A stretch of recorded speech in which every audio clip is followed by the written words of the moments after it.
Aloha and good afternoon. Thank you for joining us here on This Is Now. We begin with the latest details on the Maui wildfire tragedy. The death toll now stands at 106, and officials are starting to release the names of the victims, but we'll have more on that in just a moment. Yeah, as of this morning, Maui police say 35 autopsies have been completed and 7 people were identified. 5 by fingerprints and 2 by DNA. Now, if you have missing family members, you are encouraged to submit a DNA sample at the Family Assistance Center at the Kahului Community Center. The Lahaina fire is now 85% contained and multiple crews are on scene to put out flare-ups as needed. The Kula fire is now 75% contained with hotspots in gulches and forests. Due to the terrain there, it's been a tough battle for firefighters. The Pulehu Kihei fire remains 100% contained but not extinguished. Now, the power outage status remains unchanged from yesterday. There are still 2,000 customers without electricity, and the water remains unsafe to drink in many fire-impacted areas. Officials say do not drink it even if you boil it. Drinking water sites have been set up in many areas of Lahaina and Kula. Now, President Biden and the First Lady will travel to Maui on Monday to meet with survivors and first responders. Governor Josh Green extended an invitation to the Bidens after being advised that the search and recovery efforts will have reached a point that a visit can be done safely and in a way that will support the recovery efforts. Now, today there is more access into West Maui with the Lahaina Bypass Road now open. Steve will have more on that in just a few minutes. But first, our Mahealani Richardson is in one of the neighborhoods in the burn zone, and she describes for us what it's like to be there more than a week since the inferno. Aloha guys, I'm in the Kilauea Mauka neighborhood of Lahaina, and there is devastation all around us. You can see the burned out cars, burned out structures. There is nothing left here. We were just talking to some neighbors, the Ka'ai and the Ika family, and they were just in tears looking at this, and they actually live a little bit more Mauka to this area. Their homes were not burned, but there is an emptiness. The smell in this area is not good, and that's why we're wearing a mask. It is extremely toxic, according to health officials, and the many residents of this area. The folks who've been coming here say they wish they wore masks earlier, because now some people are starting to cough because of the smell of ash. And then there is rotting trash in the neighborhoods that we were just in. It is not a good situation, and what makes it really difficult for the neighbors here, for the homes that were not burned, they have to walk in every single day, and many of them are kupuna. Some of them said it takes about a half hour just to walk to their homes so they can check on their homes. That's the latest here from the Kilauea Mauka neighborhood in Lahaina. I'm Mahealani Richardson, Hawaii News Now. Thank you so much for that report, Mahea. Now, as we mentioned, the first victims of the tragedy are being publicly identified. 74-year-old Robert Dykeman and 79-year-old Buddy Jantok were both from Lahaina. Jantok was a Hawaiian musician who performed across Maui for more than 50 years. A third victim has been identified by authorities, but the name has not yet been released pending notification of the family. Maui County officials say they are trying to handle the situation with, quote, the utmost sensitivity and respect for those who are grieving. FEMA's administrator, Deanne Criswell, today gave an update on the emergency response on Maui so far. She says millions of pounds of food have been mobilized. They've also sent 700 personnel to the disaster, and that 600 workers are now on the island. Criswell says $2.3 million has been allotted to help families with critical needs at this time. A joint task force has also been created for housing assistance. Now, those affected are encouraged to apply for FEMA assistance in person, on their website, or by calling 1-800-621-3362. We are still working with the government of Hawaii to understand what all of their resource needs are going to be for the future. But today, our focus is really still on finding all of those people that are unaccounted for. Therefore, we're sending in additional search and rescue teams as well as additional canines to be able to go through the rubble piles and see how many people we can continue to find to help account for everybody that's still missing. Meanwhile, the first disaster recovery center was set up by federal, state, and nonprofit partners to help residents get more support. It's located at Maui College. There, survivors can speak to FEMA specialists, get help registering for disaster assistance, and more. It's open 7 days a week from 8 a.m. to 7 p.m. A 90-day moratorium on foreclosures of mortgages insured by the Federal Housing Administration was also granted, and the EPA and Army Corps of Engineers have also begun helping in the process of cleaning up debris. And we also learned of a massive donation from another country today. That's right. About an hour ago, the Republic of Korea presented a $2 million donation to the state of Hawaii to support the situation on Maui. The money will go toward fire relief, recovery, and humanitarian aid. Consul General Lee Seo-young was part of a ceremonial exchange with Lieutenant Governor Sylvia Luke and CEO of the Hawaii Community Foundation, Micah Kane. Here's some of what the Consul General had to say. I have a chance to meet the Korean people who live there, Lahaina. They said they lost 4 years of their life in Maui. They lost everything, housing, their property, their shop, they lost everything. So I hope, again, as soon as possible, we recover. The Consul General said the cash donation was made to the Hawaii Community Foundation, in which they plan to use the funding to help with communication needs like providing generators and propane.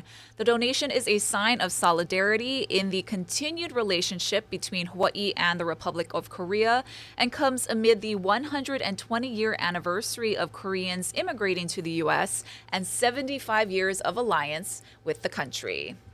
Again, as we mentioned, President Biden will be visiting Maui on Monday to see the damage firsthand and meet with survivors and first responders.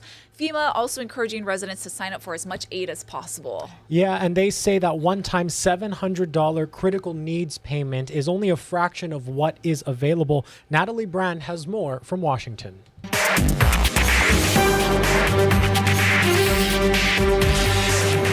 Right across was the living room, and then the fireplace. Sweetheart Maury wiped away a tear staring at what's left of her home. We fortunately got out alive,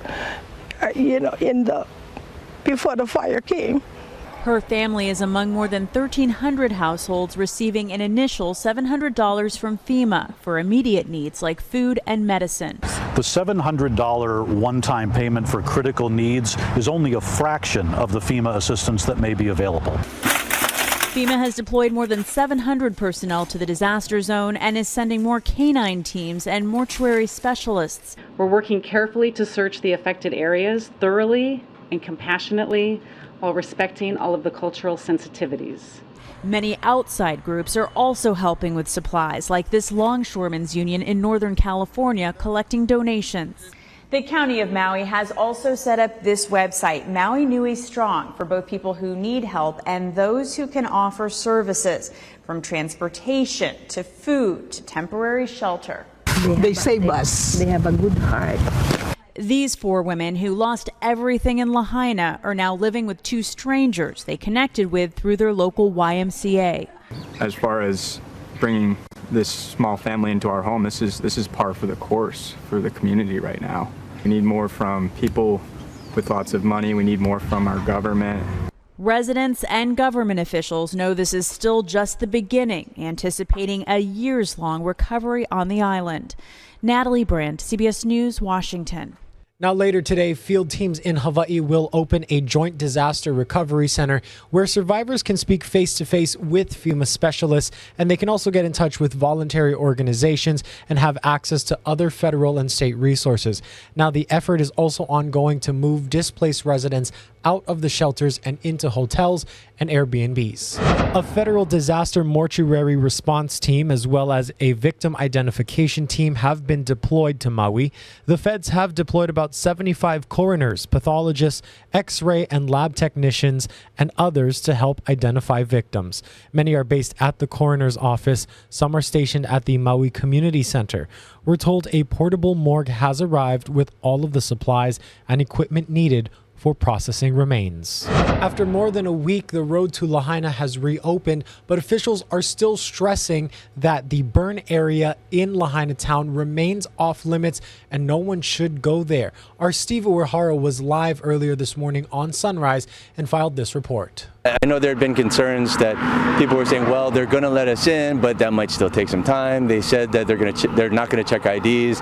Is that really going to be the case? And look, I mean, you can see right behind me, it's free flowing. There's no line, no congestion. It's exactly as they said. This is from 6 o'clock, right as of earlier this morning, from 6 o'clock to 10 o'clock tonight. It's all access. Anybody that wants to get into Lahaina can get through. You do not need to have a West Maui address or anything of that sort. But earlier this morning, it was a long line. We got here around 5 o'clock and that stretched back at least a mile. And we spoke to a number of people, some off camera, but we did talk to also one couple that has been waiting very long for this moment to get back in. Haven't gone back in yet. Are you prepared for what you might see? Basically, I'm not looking at anything. I don't want to see anything. I just want to. We used to paddle with Kahana Canoe Club, and all of our friends live up there, and we've talked to all of them to see if they were okay, and they were okay, but all of them lost their homes. Yeah, so again, from 6 o'clock as of this morning to 10 o'clock at night, it's all access. Anybody that wants to get in. From 10 o'clock at night to 6 o'clock in the morning, though, those hours are going to be reserved for West Maui residents, first responders, and anybody that has work in the Lahaina area. And happening today at 1:30, there will be another news conference to provide an update with Governor Josh Green, Maui County Mayor Richard Bisson, and other first responder agencies. Hawaii News Now will carry that live on our digital platforms. Once again, that is happening at 1:30 this afternoon. Our Mark Carpenter spoke to a large Lahaina family who managed to escape the flames. They recounted the horrific day and how they feared they weren't going to make it out. The skies above Front Street almost apocalyptic when the fire started roaring through Lahaina town.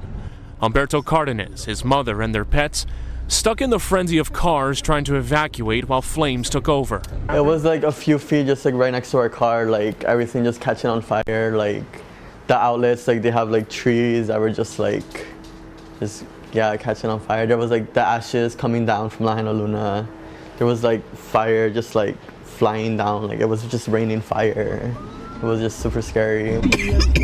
They sat in traffic for nearly an hour, choking on smoke. We don't know what to do, like we were just stuck. The car was getting like super heated, and my mom was telling me like if you have to, like just grab the pets and just start heading that way, like by feet, because we didn't think we'd make it out. Also stuck was Humberto's uncle, Armando Haro, who had his own view of the chaos near Lahaina's Cannery Mall. The power lines start coming down on the road, like four, in front of Cannery Mall. Yeah, it was bad. It looked like a movie, man.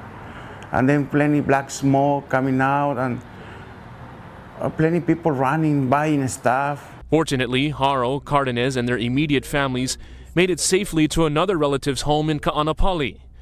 Back on Oahu, another family member frantically trying to get them off island. I wanted them to be here that night. I started sending messages, which I know they weren't receiving, saying, come here tomorrow morning, come here, if you can, just come here. Pedro Haro grew up in Lahaina, where 5 of his family's homes were lost in the blaze. He says initially some didn't want to leave Maui. Saturday they actually flew over to Kahului and was able to talk to the entire family. What was happening is they didn't want to leave without each other. So one brother would say, well, what am I going to do with my car? I said, well, I'm not going to leave if he doesn't leave. And then all of them, it was, we on Oahu were desperate to have them here. So on Monday night, 15 of his relatives and their pets landed on Oahu. Some will be staying with him, others with friends and relatives around town. Like so many, they're still processing the destruction and don't know if they'll ever return to Maui. But they're thankful everyone is safe. We like work, we like keep going. And it's always my father tells us, my father, bring us over here and he show us how to work. How to work and how to go always forward. This is not the way that we're supposed to be together, but there's a lot of families that can't even say that. There's a lot of families that are still not together. And so we'll take what we have we're blessed. We're really grateful to all the people, and we're together. And that's more than I can hope for right now. Mark Carpenter, Hawaii News Now. Department of Education officials say getting back to school and socializing can provide a sense of normalcy for students and staff. Also, students can receive food and mental health support. So far, about 200 displaced students from West Maui have been enrolled in schools in Central, South, and Upcountry Maui, according to the DOE. About 100 applications for the state distance learning program have also been received. We're told DOE liaisons are visiting shelters to help displaced students and families. The department is also offering in-person and telehealth counseling. We'll post a link with more information at hawaiinewsnow.com. Meantime, most public schools on the Valley Isle are reopening today. That includes Maui High School, which was briefly used as an emergency shelter. But King Keikaulike High School in Makawao, where the Kula fire is still burning, will remain closed until crews can safely evaluate the campus. Lahaina's historic banyan tree has been the backdrop of countless photos. One man spent most of his adult life taking care of the iconic landmark. Ian Schwartz reports that he hopes to bring it back to life. Surrounded by acres of ash and rubble, some homes still stand in Lahaina. It's hard to be happy about us when you see the devastation. People living on the edge of town see for the first time what little is left. The fire coming within feet, but still sparing their homes. Oh, it's on fire. I was driving through smoking trees. Anthony Steele's condo still stands, but the night of the firestorm, he was with his 83-year-old grandma at his childhood home near the old Pioneer Sugar Mill smokestack. I had to carry her out because she didn't want to leave. She was doing dishes. He saved her life, his dogs too, but he couldn't save everything. I lost all my pets, all my roosters, over 200 of them. He left with only a handful of clothing as a tsunami of fire marched all the way to the ocean. The next day, he came back to nothing. I don't think I have any more tears left for what I saw. Anthony says the loss goes far beyond his family's history. I take care of the banyan tree. I've been doing, that's the only job I had since 2009. He went to visit the famed banyan tree the next day, where he maintained the grounds with the Lahaina Restoration Foundation, his emotions spilling out. He says much of Lahaina's history, from sugar plantations to the whaling industry, preserved in local museums, is gone forever. All that work, the old ice boxes, the chairs, anything you could think of, old stuff, all gone in hours. He says it will take years to try and rebuild this town, and he's been overwhelmed with the support from neighboring islands. Lahaina can never repay the amount of love. Anthony isn't sure what will happen to the tree he loves, but he knows his grandmother will be safe. I'm going to make sure she survives with me. I don't care. I don't care what happens. She'll be with me until she passes. She's 84. I'm not going to let her go anywhere. And that is Ian Schwartz reporting, just one of many stories coming out of Lahaina more than a week after the tragedy there on the Valley Isle. Let's take a live look outside now over Honolulu.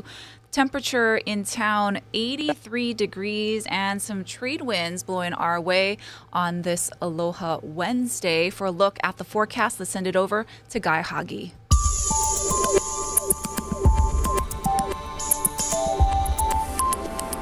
How's it on this Wednesday? We are tracking two tropical systems. Tropical Storm Greg, closest to us, will remain to our south. And as it passes by, it's going to continue to provide us with some breezy trade winds. And then on Friday, the winds back off through the weekend. And then as far as Fernanda, it's weakening. But sometime between Sunday and Monday, the leftover moisture could bring us some rain, maybe some heavy rain Sunday and Monday, especially for the east end of the state. Now, this morning, we are seeing a fair bit of windward and Mauka showers, but the leeward sides remain mostly dry, and those winds, they'll be picking up speed through the day. They'll be running pretty brisk at about 15 to 25 miles an hour. So we are expecting a textbook trade and weather day. A few showers this morning, drier by lunchtime, High temperatures running to about 89 degrees. Not all that humid because of those breezy winds. And because of those breezy winds, it's going to be choppy on the east side. But the biggest surf will be rolling into, surprise, surprise, up in the country from a small little off-season swell. So we've got the fairly calm and mostly dry weather going through the weekend. The winds will be slowing down starting on Friday. But heads up, the remnants, the leftovers of what used to be a hurricane, Fernando, will come into the state, especially the east end, with some showers. Some of those showers could be briefly heavy. Most leeward sides will get, at least a few showers, but most of the rain will favor those Windward and Mocha areas. Thank you, Guy. Now let's take a look at some of the other stories making headlines here in Hawaii. A 21-year-old mother is being accused of murdering her 2-month-old baby. Authorities say on August 7th, a father found his infant son unresponsive at their Aiea home. He rushed the baby to a nearby fire station, and there, HFD performed CPR until EMS arrived and transported the child to a nearby hospital in critical condition. The baby was admitted into the pediatric intensive care unit, but on August 11th, officials said the baby died from his injuries. An autopsy revealed the manner of death was homicide, and upon further investigation, the mother was arrested for second-degree murder. She remains in custody. In news overnight, one person is dead after crashing into a tree in Makakilo. It happened last night at around 9:30 on Makakilo Drive and Kohohale Street. Investigators said a 24-year-old man was driving northbound when, for unknown reasons, he traveled left off of the roadway, went over the curb, and crashed into the tree in the center median. The vehicle was so mangled that firefighters had to use hydraulic tools to remove him. The driver was badly injured and pronounced dead. At this time, it appears that speed may be a factor in this collision. It is unknown if drugs or alcohol was also factors. This is the 36th traffic fatality on Oahu this year, compared to 29 during the same time in 2022. The investigation remains ongoing. Former President Donald Trump, who is leading in all the polls to win the 2024 Republican presidential nomination, now faces 91 felony counts in 4 separate criminal cases. The latest is out of Georgia, where Mr. Trump has until next Friday to turn himself in. Christian Benavides has more. Lawyers for former President Donald Trump are negotiating with the Fulton County District Attorney's Office to determine when he will turn himself into the county jail for processing. The Fulton County DA's office charged Trump and 18 others with conspiring to overturn the 2020 presidential election in Georgia. He's facing 13 felony counts, including violating Georgia's RICO Act, a common racketeering law. The defendants engaged in a criminal racketeering enterprise to overturn Georgia's presidential election result. Trump posted on social media that he plans to release a report next week showing there was election fraud in Georgia in 2020 and claims he will be vindicated. But those claims have been repeatedly debunked. No one is above the law. Trump's former Vice President Mike Pence reiterated that position during a speech Wednesday. Despite what the former president and his allies have said for now more than 2.5 years, and continue to insist to this very hour, the Georgia election was not stolen. Pence is one of the many candidates trying to defeat Trump for the GOP presidential nomination, but most Republicans, including some of his campaign rivals, are supporting Trump in his legal battles as not to alienate his base. We see the legal system being weaponized against political opponents. That is un-American and unacceptable. And that's going to do it for us today. We want to remind you of the news conference that is coming up later this afternoon at 1:30 with Governor and Mayor Richard Bisson and other county officials there on the island of Maui. Thank you so much for watching. Have a great rest of your day.